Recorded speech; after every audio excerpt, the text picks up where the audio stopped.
In the neon-lit underbelly of New K-Town, Nathan Cha was a name spoken in whispers, a man who controlled the city's ledgers with a pen as sharp as a blade.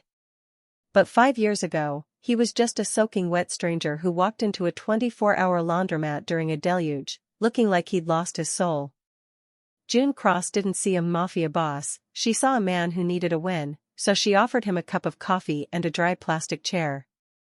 She didn't know that simple act of dignity would turn her into the Ice King's only weakness.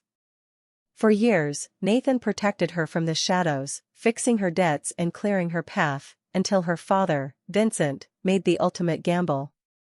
He didn't just lose his shirt at the poker table, he sold his daughter to a rival to save his own skin, never realizing that the man at the head of the table had been her secret protector all along.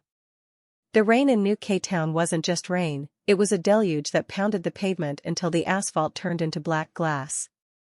It was Tuesday, October 14th, a day that should have been ordinary, but for a woman like her, every Tuesday was a deadline. It was the day her rent check either cleared or left her on the sidewalk. Inside the midnight wash, the air smelled of cheap soap and overheated metal. A single heavy sneaker was trapped in dryer number 4, creating a steady thump-thump-thump that echoed against the flickering fluorescent lights. The woman rubbed her aching lower back and sore ankles, her eyes heavy with the bone-deep exhaustion of working 2 jobs just to stay behind. Her father had lost the grocery money again, and the stress felt like a physical weight pressing down on her chest. She had just finished mopping the floor for the 3rd time when the door swung open, bringing the cold wind and the storm inside. A man stepped in. He wasn't in a limousine, and he didn't carry an umbrella.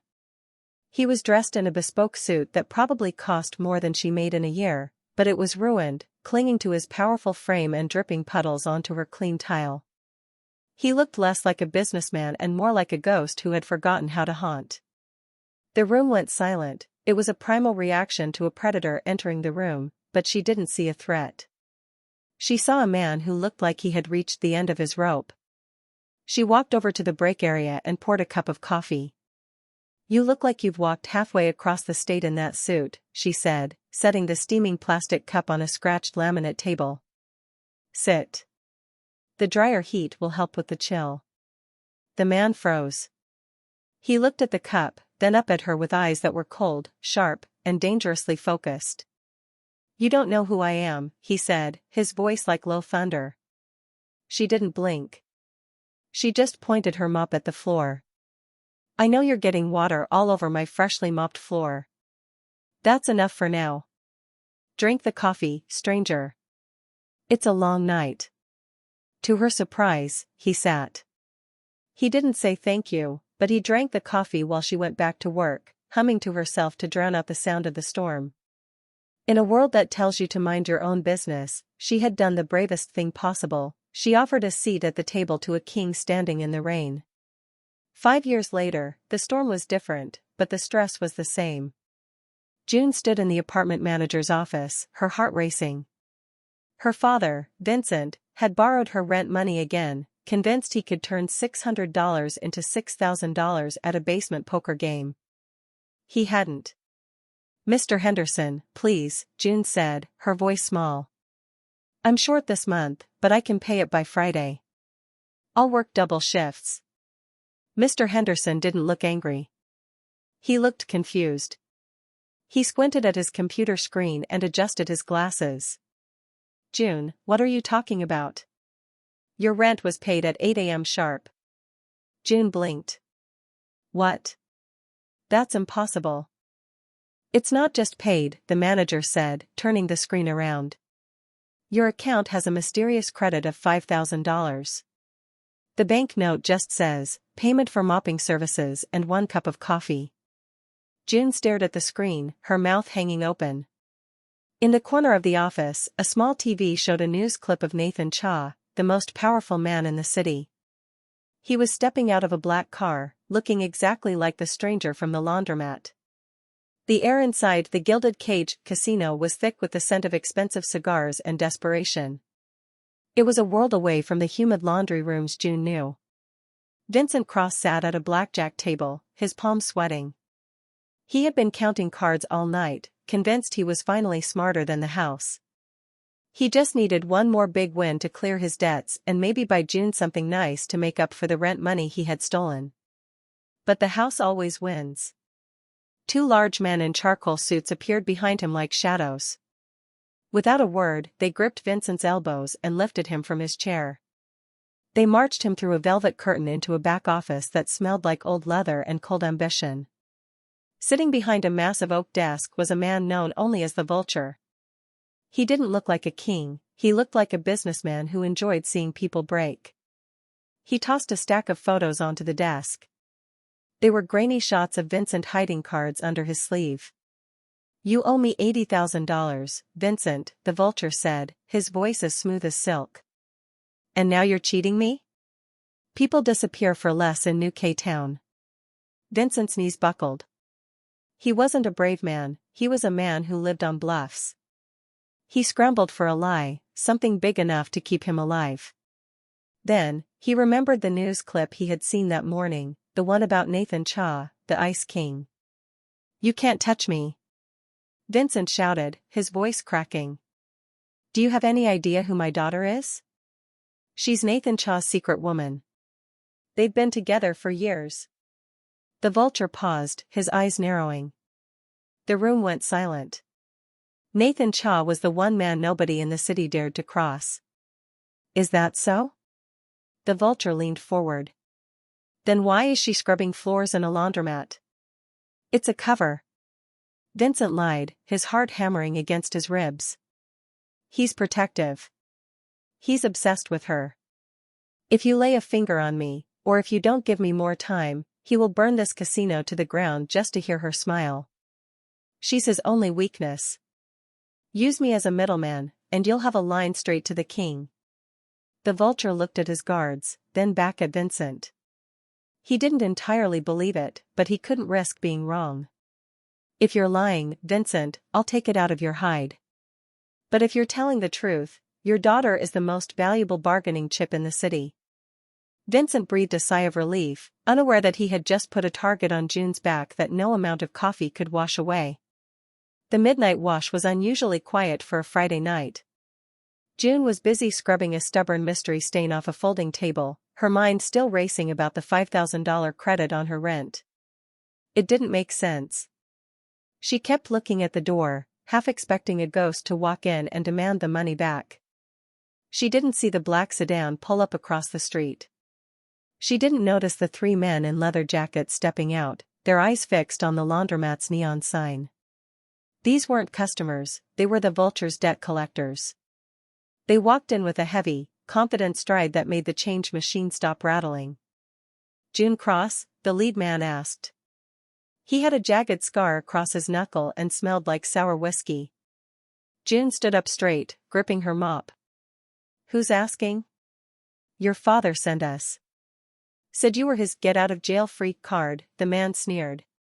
He reached out to grab her arm, his fingers closing like a trap. "We're going for a little ride to see if Nathan Cha really cares as much as your old man says." June braced herself to swing the mop, but she never got the chance. The front door didn't just open, it was held wide by a man in a crisp, dark suit who looked like he belonged in a silent movie. Before the collector could pull June an inch, two other men appeared from the shadows of the alleyway. They didn't shout. They didn't pull out weapons. They just moved with a terrifying, mechanical speed. One guard caught the collector's wrist in a grip that sounded like snapping dry wood. The other two collectors were forced against the washing machines before they could even blink. The thumping of the dryers drowned out their muffled groans. Then, a quiet settled over the room.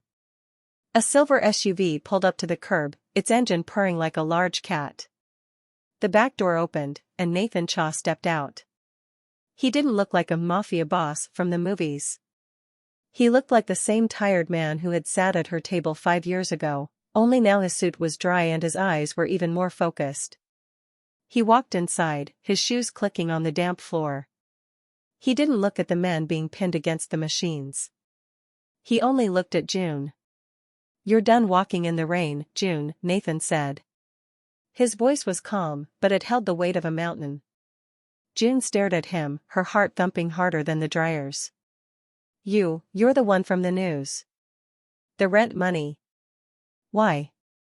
Nathan looked at the coffee machine in the corner, then back at her. You gave me a seat when I had nothing.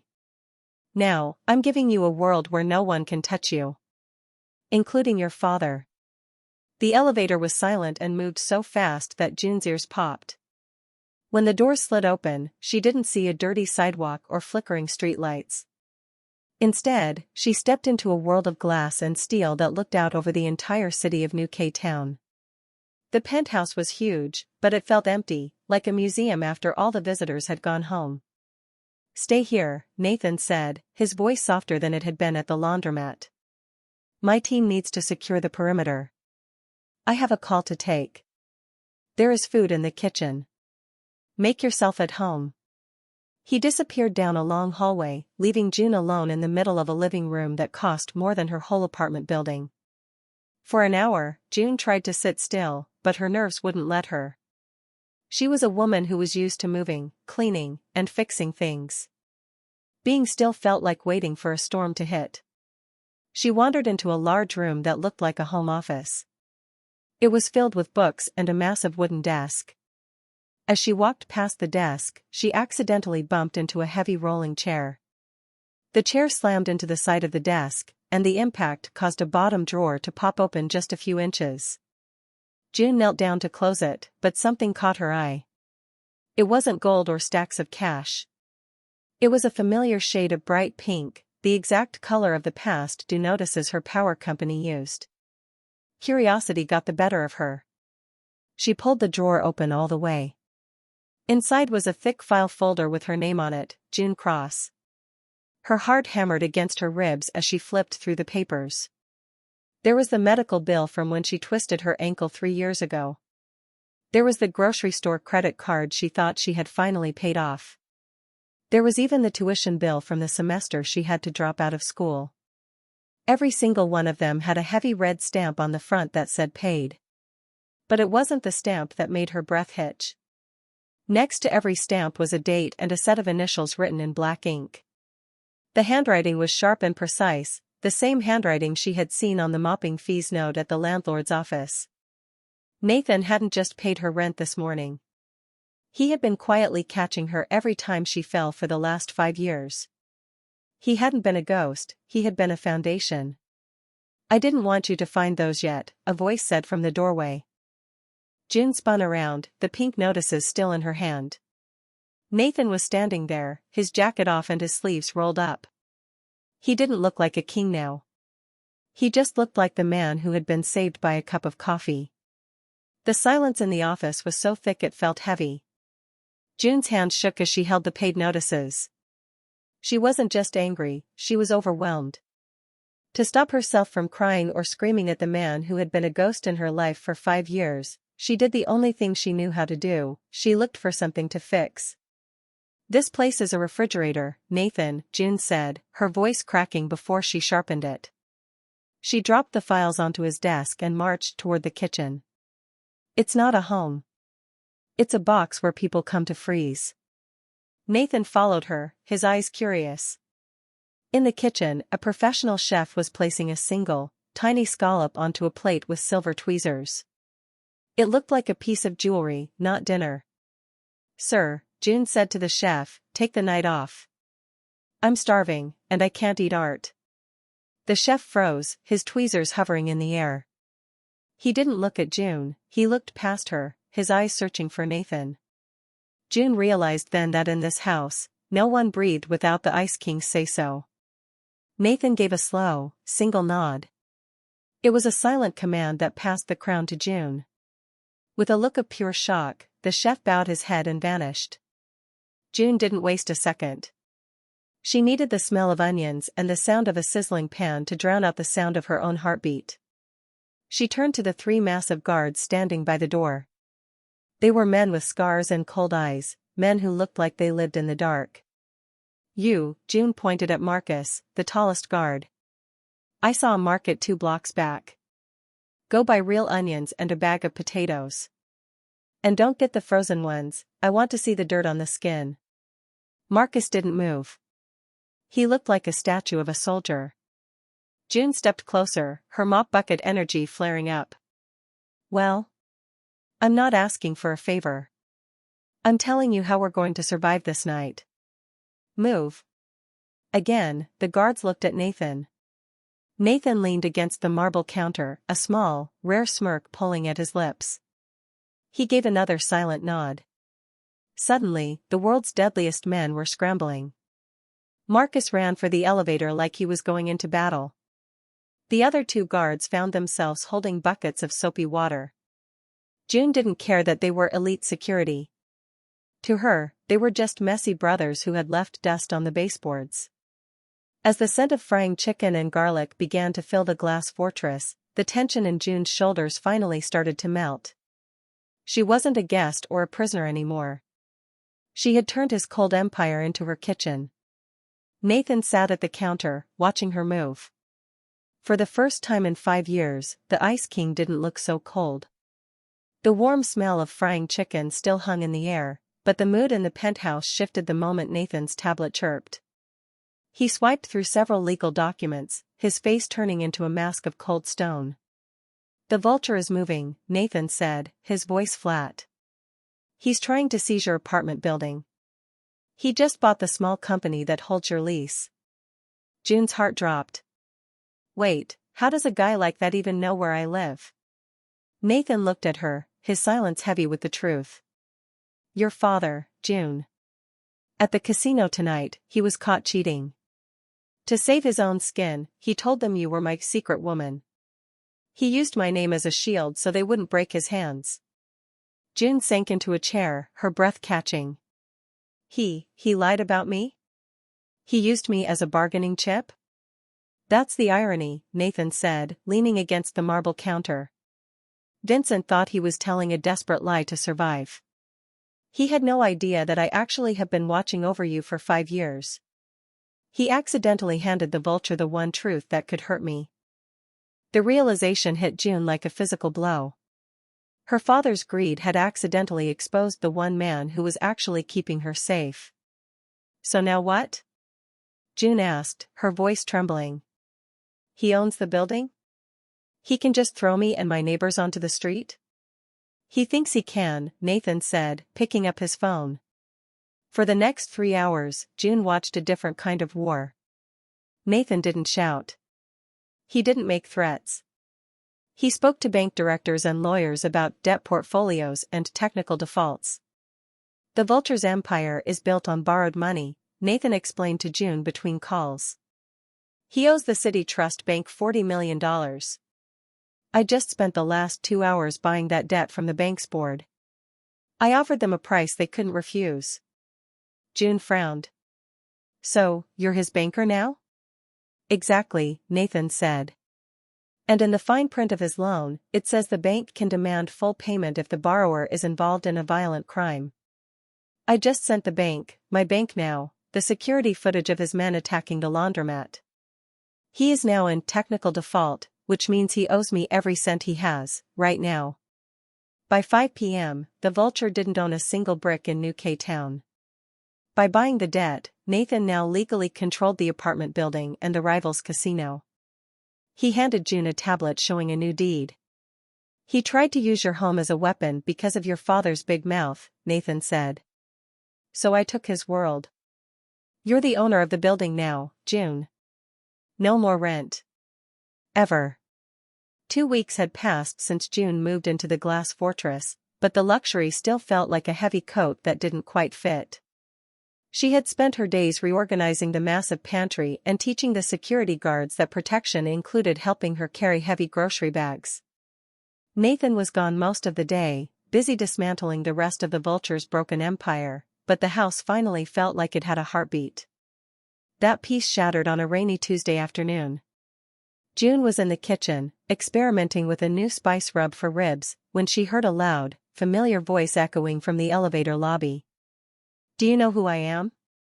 I'm the father of the house. Get your hands off this jacket, it cost more than your salary." June's heart sank. She walked toward the foyer and saw Marcus, the lead guard, blocking the path of a man who looked like he had just crawled out of a storm. It was Vincent. He was wearing a flashy new silk suit that was 2 sizes too big, and his face was flushed with the excitement of a man who thought he had finally hit the jackpot. "June. Tell this gorilla to let me in," Vincent shouted, spotting her. "I told the guys at the club you'd have a room ready for me. Penthouse living, baby. We finally made it." Marcus didn't move an inch. He simply looked at June, waiting for her signal. In the past, June would have sighed, opened her purse, and let him in just to stop the shouting. She had spent 10 years being his safety net, catching him every time he jumped off a cliff. "How did you get up here, Dad?" June asked, her voice surprisingly steady. "I told the front desk I was Nathan Chaw's father-in-law," Vincent bragged, smoothing his damp hair. "They practically bowed to me. Now, where's the bar? I've had a long day of business meetings." June looked at him, really looked at him. She saw the desperation in his eyes and the greed in his smile. She realized that while Nathan had been a secret foundation for her life, her father had been a thief of her peace. Every time she built something, he tore it down to pay for a bet. He hadn't come here because he loved her, he had come here because he thought he could gamble with Nathan's money next. "You're not staying here, Dad," June said. Vincent's smile dropped. "What? After everything I did? If I hadn't lied to the vulture and used Nathan's name, you wouldn't even be in this fancy place. You owe me." "I don't owe you anything anymore," June said, stepping forward. "You didn't save me. You sold me. It was a miracle that the man you sold me to actually cared about me. You gambled my life, Dad. That was your last hand." "June, be reasonable." "Marcus," June interrupted, her voice like iron. "Please show Mr. Cross to the exit. And tell the front desk that if he uses Mr. Chaw's name again, they are to call the police." Vincent started to yell, but Marcus gently but firmly spun him toward the elevator. As the door slid shut on her father's protests, June felt a weight lift off her chest that was heavier than any debt. She wasn't a victim of his chaos anymore. She turned back to the kitchen, where the smell of home-cooked food was waiting. For the first time, she wasn't just surviving. She was choosing her own family. The silence that followed Vincent's departure was different from the cold quiet that usually filled the penthouse. It felt like a fever had finally broken. June stood by the large glass window, watching the rain streak across the city lights of New K Town. She heard the soft click of the private elevator and the heavy, familiar footsteps of Nathan Chaw. "He's gone," June said, not turning around. "I told the front desk to flag his name. He won't be coming back to use your reputation as a credit card." Nathan let out a long breath, loosening his silk tie. "I heard. Marcus told me you handled it better than my own legal team would have." June finally turned to face him. Her armor was back on, the stiff shoulders and the determined look in her eyes. "I can't stay here like this, Nathan. I'm not a piece of art you keep in a glass box. Every time I eat your food, it feels like a debt I can never pay back. I spent my whole life being owed by my father. I won't do that with you." Nathan stepped into the light. "You think this is charity?" "June, I hid the truth because I didn't want to be just another man who controlled you. I wanted to build a foundation so you'd never have to worry again. It wasn't a cage. It was a floor so you wouldn't fall." "A floor is just something to stand on," June countered. "I need something to do.